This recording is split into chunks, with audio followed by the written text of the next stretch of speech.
विकास के मुद्दे पर आज मैं मौजूद हूँ मोहम्मदाबाद विकास खंड के चकमुकरी बरेजपुर प्राथमिक विद्यालय में। और हमारे बीच में बात करने के लिए मोहम्मदाबाद प्राथमिक शिक्षक संघ के अध्यक्ष डॉक्टर मनोहर यादव सर हैं। और बता दूं कि मोहम्मदाबाद शिक्षा क्षेत्र में ये प्राथमिक शिक्षक संघ लगातार अग्रसर रहता है। तमाम जो शिक्षकों की समस्याएं होती हैं उन्हें बड़े स्तर पर उठाकर उनकी समस्याओं का समाधान कराने में काफ़ी अग्रसर रहते हैं। किन किन समस्याओं को लेकर आप लोगों ने कार्य किया और क्या कुछ बताएंगे यहाँ से? जी, सबसे पहले बहुत बहुत आपको धन्यवाद। आप शिक्षक हित में शिक्षा के लिए बढ़ावा के लिए आप विद्यालय पर आए, इसके लिए आपकी पूरी टीम को बहुत बहुत धन्यवाद। सबसे पहले तो आज के परिस्थिति में जो हमारे विद्यालय हैं, सरकार सभी बच्चों के सर्वांगीण विकास के लिए हम लोगों को हमेशा प्रोत्साहित करते रह रही है। ट्रेनिंग के माध्यम से, TLMs के माध्यम से, बुक्स के माध्यम से, DBT के माध्यम से, और सरकार के द्वारा जो है हमें प्रोत्साहन मिल रहा है। उसके साथ साथ हमारे सारे अध्यापक बहुत अच्छी तरह से लगे हुए हैं और अपने बच्चों के सर्वांगीण विकास के लिए हम लोग प्रयासरत हैं सदैव कि बच्चों का हर तरह से विकास हो, बच्चे खेलकूद में आगे हों, पढ़ाई लिखाई में आगे हों। और जो हमें ट्रेनिंग मिल रही है उसका भी हम लोगों को लाभ मिल रहा है। अभी FLN की ट्रेनिंग हम लोगों के BRC स्तर पर चल रही है। उसमें एक एक करके बारी बारी से सारे अध्यापक उस ट्रेनिंग को पूरा करेंगे और निश्चित रूप से उस ट्रेनिंग का हमारे बच्चों के ऊपर लाभ होगा। सरकार के द्वारा हम लोगों को बहुत सी सुविधाएं भी उपलब्ध कराई जा रही हैं इस समय, जिससे कायाकल्प के माध्यम से विद्यालयों का साज सज्जा है, उनके विकास का जो काम हुआ है वो भी बहुत सराहनीय है। कुछ समस्याएं भी इसमें उत्पन्न होती हैं। अभी जैसे ही जुलाई का महीना शुरू हुआ और सारे अध्यापक एकदम तैयार होकर के बच्चों के विकास के लिए विद्यालय में पढ़ाने के लिए तैयार होकर के एकदम स्कूल जाने के लिए तैयार हुए थे, उसी समय अचानक जुलाई के लास्ट सप्ताह में कुछ ऐसे नियम आए जिससे कि सारे लोग तय नहीं कर पा रहे थे कि मैं उस विद्यालय पर रहूँगा कि नहीं रहूँगा। एक सरप्लस की सूची आई, फिर उसके बाद विद्यालय मर्जर की सूची आई। अब ये सब चीज़ लेकर के थोड़ा सा शुरुआत में आदमी विचलित हुआ। फिर उसकी शिकायत हम लोगों ने संगठन के माध्यम से हमारे प्रांतीय अध्यक्ष डॉक्टर दिनेश चंद शर्मा जी के नेतृत्व में पूरी टीम मंत्री जी से मिली, मुख्यमंत्री जी से मिली और जिले स्तर पर हमारे जिला अध्यक्ष श्री जितेंद्र कुमार यादव जी ने हम लोगों को ब्लॉक स्तर के जितने पदाधिकारी हैं उनको निर्देशित किया कि इन सब चीज़ों को आप समझिए और बर्जर विद्यालय को गांव के लोगों का सहयोग लीजिए, उनको बताइए कि आपको इससे क्या लाभ होगा, क्या नुकसान होगा।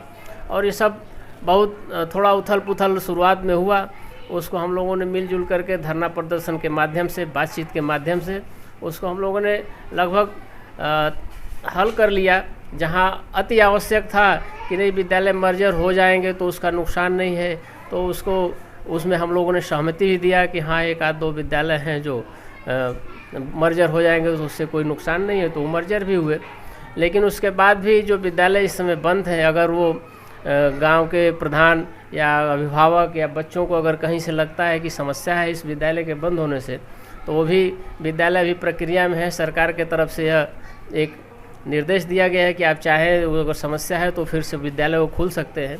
तो ये सारे बातचीत के माध्यम से सरकार और शिक्षक संघ के माध्यम से माननीय प्रांतीय अध्यक्ष जी के नेतृत्व में इन समस्याओं को हल ढूंढ लिया गया। एक सरप्लस की बड़ी समस्या थी कि सारे हेडमास्टर सरप्लस की सूची में आ गए थे, तो उसमें ये बहुत बड़ी समस्या थी कि विद्यालय नेतृत्व विहीन हो जाता। पढ़ाई के साथ साथ विद्यालय में जो आवश्यकता है वो हेडमास्टर साहब के द्वारा ही पूरा किया जाता है। उन समस्याओं, उस व्यवस्था को हम लोग सही सुचारू रूप से नहीं चला पाते, तो उसके लिए भी सरकार से हमारे प्रांतीय अध्यक्ष आदरणीय दिनेश चंद शर्मा जी ने बात किया और हेडमास्टर को सरप्लस से मुक्त कर दिया गया। तो ये भी एक सरकार के द्वारा बातचीत के द्वारा एक जो सराहनीय कदम निकला, इसका निर्णय भी अच्छा आया। और जो अध्यापक ट्रांसफ़र होकर के इस ब्लॉक से दूसरे ब्लॉक में अपने सुविधा अनुसार जाना चाहते थे, वो सरप्लस के माध्यम से चले भी गए। तो कहीं ना कहीं अध्यापकों का उसका लाभ भी हुआ। और थोड़ा समय समय पर कुछ नीतिगत फैसले ऐसे हो जाते हैं कि थोड़ा उथल पुथल होता है, लेकिन बातचीत के माध्यम से वो भी सब चीज़ें सुलझा ली गई। तो ये बहुत अच्छा कदम रहा। जी सर। सर जो सरकार की जो ये नियम लगाने का जो मन में आया, तो आखिरकार इन समस्याओं से निपटने के लिए अब शिक्षक अध्यापक किस प्रकार सर कार्य करेंगे?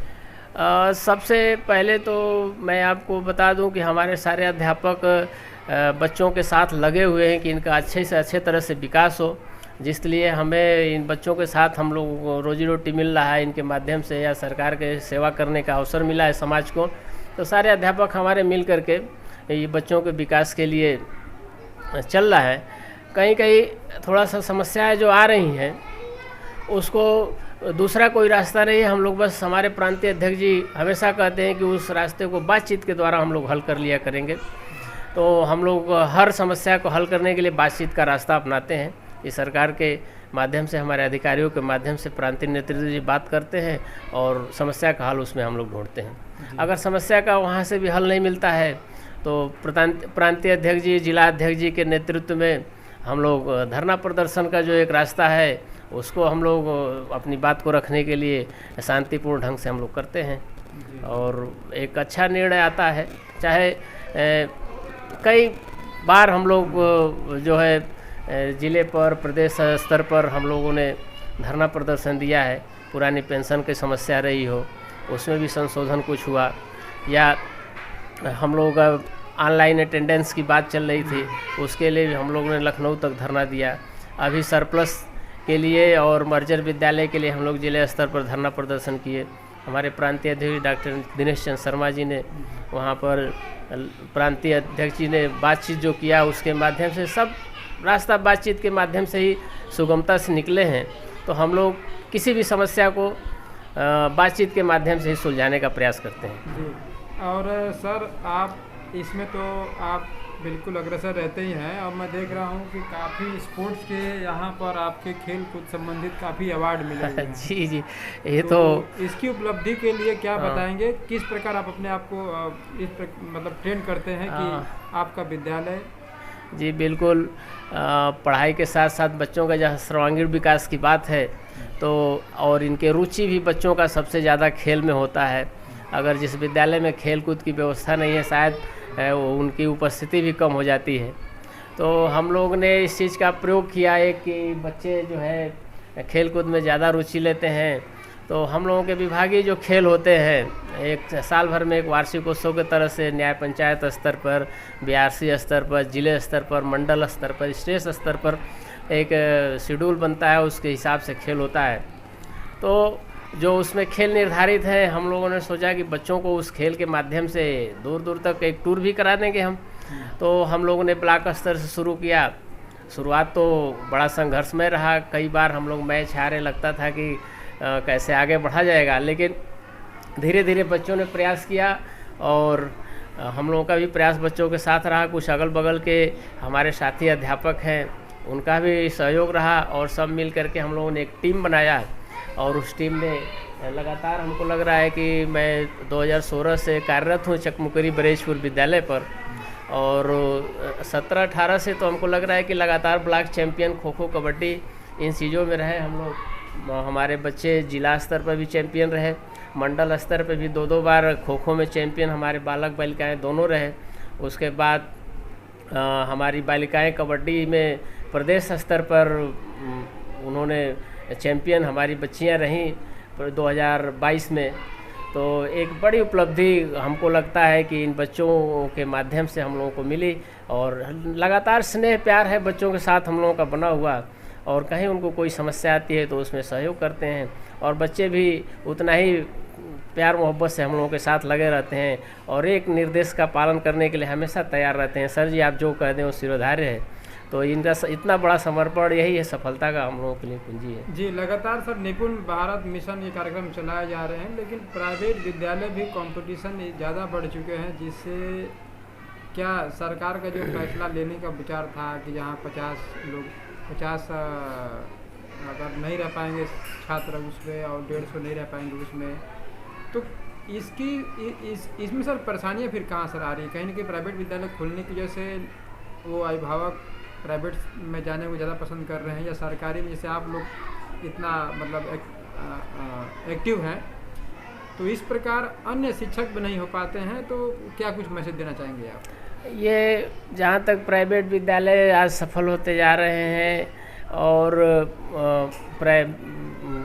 हमारे सरकारी स्कूल में संख्या थोड़ा कम होती जा रही है, ये कोई बहुत समस्या नहीं है। लेकिन इसमें जो है अभिभावक थोड़ा सा गाइड करने वाले, अभिभावक को गाइड करने वाले लोग जो है थोड़ा सा मिसगाइड कर रहे हैं। हम अभी हमारे प्राथमिक विद्यालय की तमाम प्राइवेट स्कूल के लोग छुट्टी के बाद उसी गांव के पढ़ाने वाले हैं, गार्जियन से मिलते हैं, कहते हैं कि आपके बच्चे का मैं फ्री में एडमिशन कर दूंगा, 2 बच्चे आपके फीस लगेगा, 1 का फीस नहीं लगेगा, आपके बच्चे को मैं कुछ दिन गाड़ी फ्री कर दूंगा। कुछ दिन गाड़ी फ्री करते हैं, फिर पैसा वसूलने लगते हैं। इस तरह के तमाम प्रलोभन देते हैं। उससे भी ज़्यादा हमारी शिकायत वो दर्ज कराते हैं कि बताइए आपका बच्चा वहाँ पर 2 स्कूल है, 2 कमरे हैं, 2 कमरे में 5 कक्षा कैसे बैठेगी, 4 कमरे हैं आपकी 8 कक्षाएँ कैसे बैठेंगी, 4 अध्यापक हैं कैसे पढ़ाएंगे। लेकिन इसमें गार्जियन थोड़ा सा कहीं ना कहीं बहकावे में आ जाते हैं। हम लोग भी गार्जियन से मिल कर के बात करते हैं तो वहाँ समस्या आती है कि देखा देखी का मामला चलता है कि फलाना का बच्चा प्राइवेट में बस से जाता है, तो हम तो चाह रहे हैं सर जी कि हमारा बच्चा आपके यहाँ पढ़े, लेकिन उसकी मम्मी चाह रही है कि नहीं मेरा बच्चा प्राइवेट में जाए। तो थोड़ा सा मिसगाइड गार्जियन को लोग कर दे रहे हैं। लेकिन निश्चित रूप से पूरे कॉन्फिडेंस के साथ मैं कहना चाह रहा हूँ कि जो सर्वांगीण विकास बच्चों का परिस्थिति विद्यालयों में हो रहा है वो प्राइवेट में हमने नहीं देखा है और देखने को भी नहीं मिल रहा है। वहाँ पर एक कक्षा में 60 बच्चे हैं। प्राइवेट अध्यापक लोगों से हमारी बात होती है, हम कहे कि आप बता देंगे 60 बच्चे आपके किस कक्षा में क्या नाम है, तो कहे कि नहीं हम लोग तो आँख भी नहीं मिला पाते हैं कि 60 बच्चे हमारे कहाँ हैं। लेकिन हम लोग सीधे जाते हैं, उनको लिखाते हैं और लिखा करके और सीधे अपना क्लास पूरा होता है, हम लोग चले आते हैं। दूसरी चीज़ उसमें ये भी मैं कहना चाहता हूँ कि प्राइवेट बच्चे जितने हैं सारे गार्जियन उनके साथ लगे हुए हैं। बच्चा ट्यूशन जाता है, सुबह उसको तैयार करते हैं और स्कूल भेजते हैं, फिर कब आता है उसके एक पल का निगरानी रखते हैं। हमारे यहाँ जो बच्चे आते हैं, इतने गरीब तबके से बच्चे आते हैं कि उनके गार्जियन को तो हम लोग जाते हैं तो कभी कभी ये भी नहीं पता चलता है कि मेरा बच्चा कहाँ है। सर जी मैं तो सुबह चला गया था काम पर, नहीं स्कूल नहीं गया था क्या?